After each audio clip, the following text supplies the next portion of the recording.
অহা 17 জুনৰ পৰা আৰম্ভ হ'ব আপোনালোকে জানে এডিআৰই তৃতীয় বৰ্ষ তৃতীয় থাৰ্ড গ্ৰেড অৰ্থাৎ তৃতীয় বৰ্গৰ বাবে যিসকল উত্তীৰ্ণ হৈছে তেওঁলোকে তিনিটা পৰীক্ষা দিব লাগিব যিসকলে ষ্টেনোগ্ৰাফাৰৰ পৰীক্ষা পাছ কৰিছে তেওঁলোকে ষ্টেনোগ্ৰাফাৰৰ স্কিল পৰীক্ষা দিব লাগিব যিসকলে ড্ৰাইভিং পাছ কৰিছে তেওঁলোকে ড্ৰাইভিংৰ স্কিল পৰীক্ষা দিব লাগিব আৰু যিসকলে সাধাৰণ তৃতীয় বৰ্গত পাছ কৰিছে তেওঁলোকে কম্পিউটাৰৰ স্কিল পৰীক্ষা দিব লাগিব আনহাতে চতুৰ্থ বৰ্গত যিসকলে পাছ কৰিছে তেওঁলোকে অৰেল আৰু স্কিল টেষ্ট দুইটাকে একত্ৰিত কৰি এটা মৌখিক পৰীক্ষাত তেওঁলোকে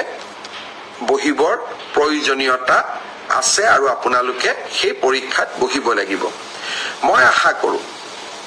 আমি জুলাই মাহৰ 15 তাৰিখৰ আগতে এই মৌখিক পৰীক্ষা বা স্কিল পৰীক্ষাৰ গোটেই পৰ্যায়টো শেষ কৰিম আৰু মই আগতে কৈ অহাৰ দৰে 10 অক্টোবৰৰ দিনাখন আমি আপোনালোকৰ হাতত যোগ্যজনৰ হাতত নিয়োগ পত্ৰ তুলি দিবলৈ প্ৰচেষ্টা কৰিম 10 অক্টোবৰৰ দিনটোতে আমি post graduate teacher graduate teacher LP এমিৰ শিক্ষক আৰু স্বাস্থ্য বিভাগৰ বিভিন্ন পৰীক্ষাত উত্তীৰ্ণ হোৱা আৰু এডিআৰইৰ পৰীক্ষাত উত্তীৰ্ণ হোৱা এই আটাই সকলকে একেলগে খানাপাৰা ফিল্ডলৈ মাতি আনি আমি নিযুক্তি পত্ৰ আগবঢ়াম মোক কোনোবাই খুৰি থাকে পুলিচৰ ৰিজাল্ট কেতিয়া দিব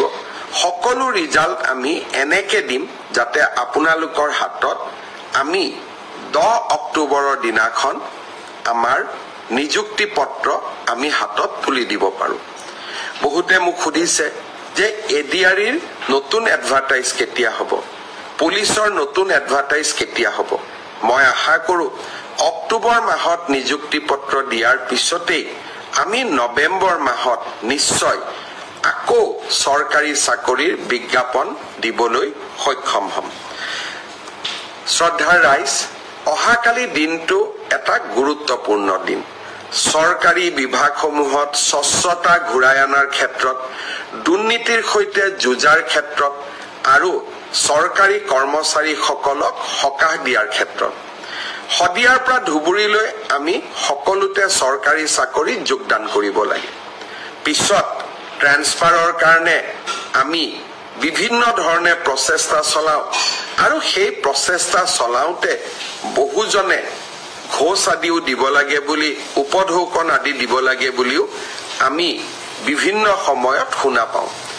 ভাৰতৰ ভিতৰতে এইবাৰ মই এটা নতুন ব্যৱস্থা লৈছিলো শিক্ষা মন্ত্ৰী থাকোতে শিক্ষা বিভাগত আৰু এইবাৰ আমাৰ চৰকাৰী বিভাগত তৃতীয় চতুৰ্থ পুলিচ সকলোৰে বাবে যে আমি মিউচুৱেলি ট্ৰান্সফাৰ নকৰো কিয় বহুজনে আবেদন কৰিছিলে কিন্তু আমি প্ৰায় 9000 জনক এই মিউচুৱেল ট্ৰান্সফাৰৰ কাৰণে বিভিন্ন পৰীক্ষাৰ পিছত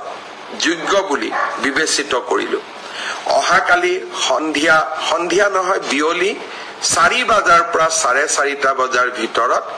আমি আনুষ্ঠানিকভাৱে মিউচুৱেল ট্ৰান্সফাৰৰ অৰ্ডাৰসমূহ আমি মুকলি কৰিম 9000 জন চৰকাৰী কৰ্মচাৰীয়ে একেলগে একে সময়তে নিজে বিচৰা স্থানত ট্ৰান্সফাৰ অৰ্ডাৰ লাভ কৰিব আজি মই শ্ৰীভূমিত যাওঁতে কেইজনমান ডেকা ল'ৰা ছোৱালীয়ে মোক সুধিছিলে যে আমি মিউচুৱেল কৰিব পৰা মানুহ বিচাৰি পোৱা নাই মই আপোনালোকক প্ৰতিশ্ৰুতি দিছো এডিআৰইত যেতিয়া আমি 10 তাৰিখে নতুনকৈ নিযুক্তি দিম তেতিয়া মিউচুৱেল ট্ৰান্সফাৰ কৰিব পৰা বা আমি যেতিয়া পুলিচত নতুনকৈ নিযুক্তি দিম 10 অক্টোবৰত মিউচুৱেল কৰিব পৰা কিছু আৰু স্কোপ আমাৰ সন্মুখত ওলাই আহিব লগে লগে নৱেম্বৰ মাহত আমি আৰু এবাৰ মিউচুৱেলৰ পোৰ্টেলটো মুকলি কৰি দিম যাতে আপোনালোকে চৰকাৰৰ নিৰন্তৰ স্বচ্ছতা আৰু চৰকাৰৰ ইতিবাচক পদক্ষেপসমূহত ভাগ ল'ব পাৰে এই 9000 ট্ৰান্সফাৰ অৰ্ডাৰ যাক আমি অহাকালি দিব গৈ আছো মানুহে কয় এটা ট্ৰান্সফাৰ অৰ্ডাৰ উলাওতে 50,000ৰ পৰা 1 লাখ টকা খৰচ হয় এতিয়া আপোনালোকে নিজে হিসাব কৰক 9,000 পূৰণ 50,000 কিমান হ'ব 9,000 পূৰণ 1 লাখ কিমান হ'ব আজি আমি এটা টকাও দিব নালাগে আপোনালোক য'ত আছে তাতেই আপোনালোকৰ ট্ৰান্সফাৰ অৰ্ডাৰটো আমাৰ পোৰ্টেলৰ পৰা ডাউনলোড কৰি নতুন জাগাত যোগদান কৰিব পাৰে এয়াই হৈছে নৰেন্দ্ৰ মোদী ডাঙৰীয়াৰ সংকল্প এয়াই হৈছে আমাৰ সংকল্প যে লাহে লাহে আমি প্ৰণালীবদ্ধভাৱে সিস্টেম ইমপ্ৰুভমেন্টৰ জৰিয়তে আমি দুৰ্নীতিবোৰ নোহোৱা কৰিম শিক্ষক নিযুক্তিত দুৰ্নীতি নোহোৱা হ'ল পুলিচৰ নিযুক্তিত দুৰ্নীতি নোহোৱা হ'ল তৃতীয় চতুৰ্থ বৰ্গৰ দুৰ্নীতি নোহোৱা হ'ল এতিয়া আনকি ট্ৰান্সফাৰ অৰ্ডাৰৰ ক্ষেত্ৰতো আমি দুৰ্নীতিসমূহ নোহোৱা কৰিম অহাকালি দিনটো হেহে এটা আমাৰ বাবে অত্যন্ত উল্লেখযোগ্য দিন শ্ৰদ্ধাৰ যুৱক যুৱতী বন্ধু বান্ধৱীসকল অহাকালি আমি আৰু এটা সৰু আঁচনি আৰম্ভ কৰিম আঁচনিটো সৰু কিন্তু এনে আঁচনিবিলাকে মানুহক বিশেষকৈ যুৱক যুৱতীসকলক জীৱন যুদ্ধত জয় হ'বলৈ প্ৰেৰণা যোগায় আপোনালোকে জানে যে পোষ্ট গ্ৰেজুৱেট পাছ কৰাৰ পিছত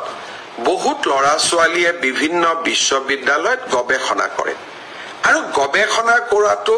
এটা যথেষ্ট অৰ্থৰ প্ৰয়োজন হয় আৰু তাৰ বাবে বহুজনে কষ্টও পায় অহাকালি আমি এখন নতুন আঁচনি আৰম্ভ কৰিম মুখ্যমন্ত্ৰীৰ জীৱন অনুপ্ৰেৰণা এই আঁচনিখনৰ জৰিয়তে ৰিচাৰ্চ স্কলাৰসকলক যিমানে আমাৰ গভৰ্ণমেণ্ট ইউনিভাৰ্চিটি বা সামাজিক বিশ্ববিদ্যালয়সমূহত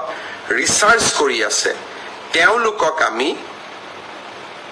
25,000 টকাৰ এটা এককালীন সাহায্য আগবঢ়াম আৰু কোনোবা যদি দিব্যাংগজনে গৱেষণাত জড়িত হৈ আছে তেওঁলোকক আমি 40,000 টকা এককালীনভাৱে আগবঢ়াম অহাকালি আমি পোৰ্টেলটো মুকলি কৰি দিম বিভিন্ন বিশ্ববিদ্যালয়ত ৰিচাৰ্চ কৰি থকা সকলো যুৱক যুৱতীক যোগ্যতা অনুসাৰে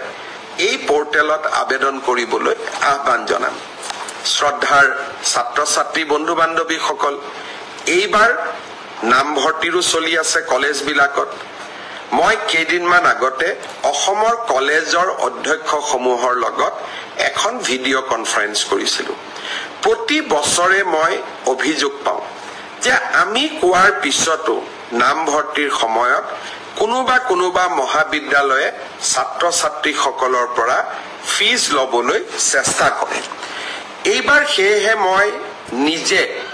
অসমৰ কলেজসমূহৰ অধ্যক্ষসকলক ভিডিঅ' কনফাৰেন্সৰ যোগে লগ পাইছিলোঁ আৰু তেওঁলোকক মই কৈছিলোঁ যে এইবাৰ নামভৰ্তিৰ ক্ষেত্ৰত আপোনালোকে যেন কোনেও ছাত্ৰ ছাত্ৰীসকলৰ পৰা টকা পইচা নলয় কাৰ পৰা নলব যাৰ হাতত এখন ৰেচন কাৰ্ড আছে যদি ৰেচন কাৰ্ডখন আছে আমাক আয়ৰ আৰু কোনো বেলেগ প্ৰমাণ পত্ৰ নালাগে মই অধ্যক্ষসকলক বুজাই দিছিলোঁ কিন্তু কোনোবা দুখীয়া মানুহ ৰেচন কাৰ্ডখন নাই তেওঁৰ ক্ষেত্ৰত নিশ্চয় আয়ৰ প্ৰমাণ পত্ৰৰ প্ৰয়োজন হ'ব মোক আজি ৰাতিপুৱা ডিৰেক্টৰে জনাইছে যে এতিয়ালৈকে 70,000 এডমিশন সম্পূৰ্ণ হৈছে আৰু অহা কেইদিনমানৰ ভিতৰতে এই এডমিশনৰ প্ৰক্ৰিয়া সম্পূৰ্ণ হ'ব